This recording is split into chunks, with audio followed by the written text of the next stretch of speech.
السلام علیکم ورحمۃ اللہ وبرکاتہ۔ حضرات، اسلام پارٹ 3 لے کر آیا ہوں۔ اسلام پارٹ 3 میں اس سے پہلے آپ لوگوں کو بتایا گیا تھا مسجد قرطبہ کے بارے میں، کارڈووا کی مسجد جو اسپین میں بہت ہی اہم کردار ادا کرتی ہے، اور اس میں کیا کیا لگائے گئے تھے، کون کون چیزوں کی کن کن چیزوں کی نقاشی کی گئی تھی۔ اب ہم لائے ہیں اس مسجد کے بعد ایک اور مسجد ہے الحمراء۔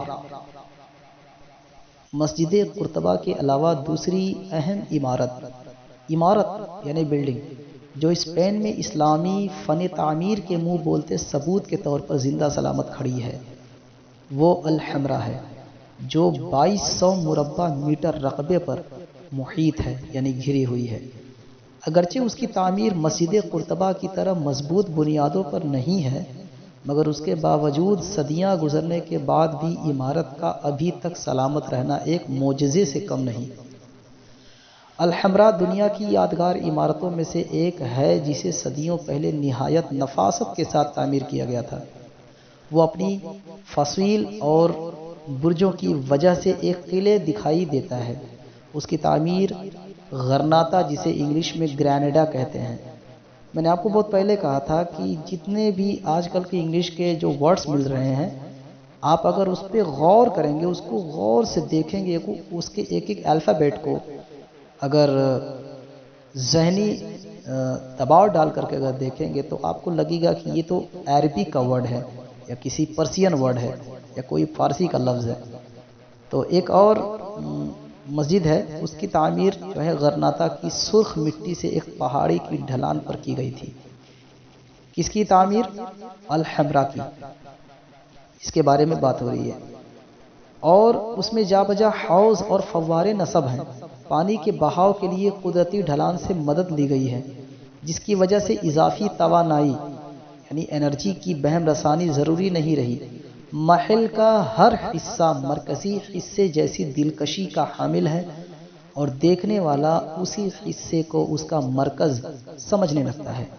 اس کے ہر حصے میں آیت احادیث یعنی حدیث کی لکھاوٹ ہے، اور عربی اشعار، عربی میں شعر و شاعری ہے، اور عبارت کندہ ہے، جو اسلامی فن خطاطی یعنی کیلیگرافی کے بہترین شہپارے ہیں۔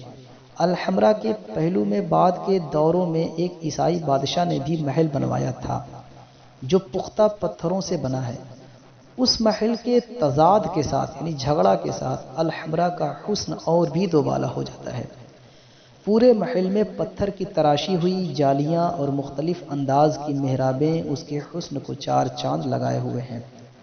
یہاں مصوری اور سنگ تراشی کے بھی چند بہترین نمونے موجود ہیں، جن میں اس دور کے لوگوں کا طرز بود و باش منقش کیا گیا ہے۔ اسلامی اسپین کا طرز تعمیر مجموعی طور پر تمام دنیائے اسلام میں منفرد حیثیت کا حامل ہے۔ مسجدوں کے مینار مربع شکل کے یعنی کہ چوکور شکل کے ہیں، جو عالم اسلام میں ایک انوکھا طرز تعمیر تھا۔ اس دور کی عمارتوں پر جا بجا خطاطی کے بے مثل نمونے ثبت ہوتے تھے۔ عمارتیں عربی عبارتوں اور آیت قرآنی کی دیدہ زیب خطاطی سے مزین تھی یعنی کہ ڈیکوریٹڈ تھی۔ اندلس کا فن خطاطی یعنی کیلیگرافی اپنے کمال کی بنا پر یورپ کے بہت سے ملکوں میں فروغ پذیر ہوا، مطلب بہت آگے بڑھا۔ چنانچہ اکثر عیسائی سیدنا عیسیٰ علیہ السلام اور سیدہ مریم علیہ السلام کی تصویروں اور مجسموں کی تزئین و آرائش کے لیے ان پر بسم اللہ الرحمن الرحیم کے علاوہ کلمہ طیبہ کی نقاشی بھی کرواتے، بھلے ہی وہ یہ نہ جانتے تھے کہ یہ کیا الفاظ نقش کیے جا رہے ہیں۔ نبی صلی اللہ تعالیٰ علیہ وسلم کے بعثت کے زیر اثر عربوں میں شروع ہونے والی علمی اور ثقافتی تحریک نے عالم اسلام میں علم و تحقیق اور تہذیب و ثقافت کو خوب فروغ دیا، جس کے نمایاں اثرات اسپین کے اسلامی حکومت کے دور میں بھی دیکھے گئے ہیں۔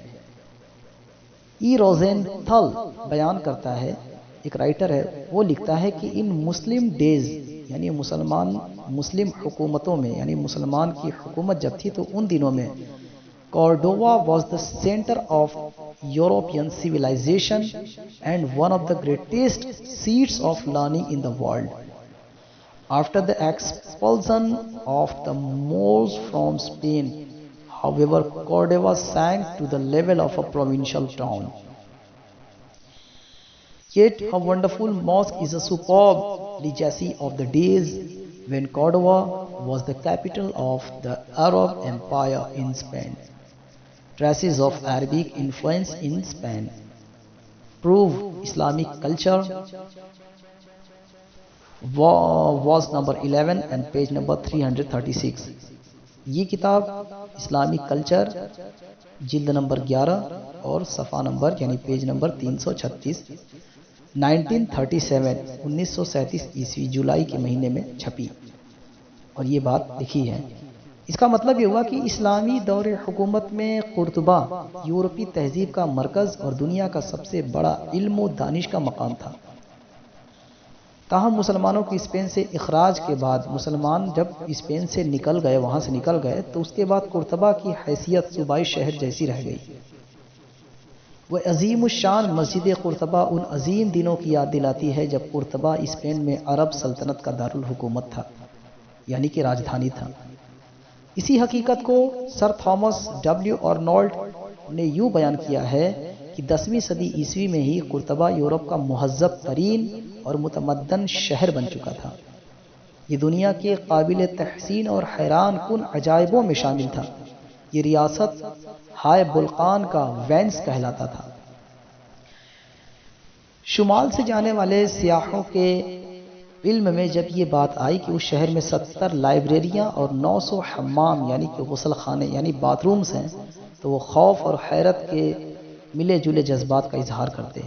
لیون، ناقار یا نیورے اور برشلونہ یعنی کہ بیرسلونا کی ریاستوں کے حکمرانوں کو جب کبھی سرجن آپریشن کرنے والے جو ہوتے ہیں سرجن، ماہر تعمیرات یعنی آرکیٹیکٹ، ماہر ملبوسات یعنی ڈریس میکر یا کسی عظیم موسیقار جیسے سنگر ان کی خدمات کی ضرورت ہوتی تو ان کی نظر قرطبہ کی طرف ہی اٹھتی تھی اور وہ انہیں یہیں سے منگواتے تھے. اس موضوع پر C.H. ہیسکنز ایک رائٹر ہے، انگریز رائٹر ہے، وہ لکھتا ہے کہ the broad fact remains that the Arabs of Spain were the principal source of the new learning for Western Europe. مطلب یہ ایک ناقابل تردید حقیقت ہے کہ اسپین کے عرب ہی مغربی یورپ کے تمام جدید علوم و فنون کا سرچشمہ اور منبع تھے. اسی طرح H.E. بارنس نے اس تاریخی حقیقت کا اعتراف ان الفاظ میں کیا ہے کہ in many ways the most advanced civilization of the Middle Ages was not a Christian culture at all, but rather the civilization of the people of the faith of Islam. مطلب بہت سی جہتوں یعنی بہت سے ڈائریکشن سے قرون وسطیٰ کی سب سے زیادہ ترقی یافتہ تہذیب و ثقافت ہرگز عیسائی ثقافت نہیں تھی بلکہ یہ ثقافت اسلامی عقیدہ رکھنے والی قوموں کی تھی. یہاں تک کہ معروف مستشرق منٹیگمری واٹ لکھتا ہے کہ yet it was the culture of the Arabs which became the matrix of the new Islamic civilization and all that was based in the older and higher culture was assimilated into the new culture. G.R. گیبز نے بھی اسی امر کی تصریح کی ہے کہ 10ویں صدی سے 13ویں صدی عیسوی تک اسپین کی اسلامی ثقافت یورپ کی سب سے بلند اور ترقی یافتہ ثقافت تھی. تو ساری باتوں کا نچوڑ یہ ہے سامعین کہ اسلامی حکومت جب تھی تو لوگوں نے کیا کیا نقاشی کیا کیا اپنے وہ فن اور مصوری کا انداز دکھایا ہے. بٹ آج مسلمانوں کو پیچھے کیا نہیں جا رہا ہے بلکہ مسلمان کبھی پیچھے نہیں ہوتا ہے، مسلمان ہمیشہ آگے رہتا ہے.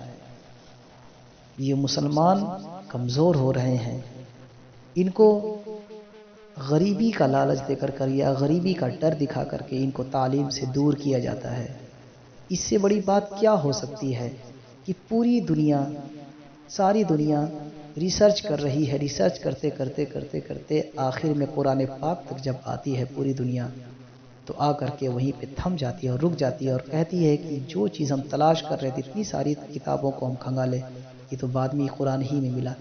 ہمارے پاس قرآن ہے لیکن ہمارے پاس دماغ نہیں ہے، دماغ ہے بھی تو یوز کرنے کے لیے وقت نہیں ہے، اور وقت اگر ہے تو فالتو اور بے بنیاد باتوں میں الجھے پڑے ہوئے ہیں۔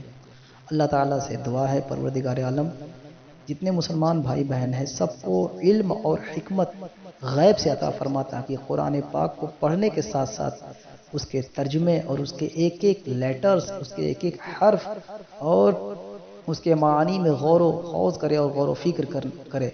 اللہ تعالیٰ سب کو سلامت رکھے۔ السلام علیکم ورحمۃ اللہ وبرکاتہ۔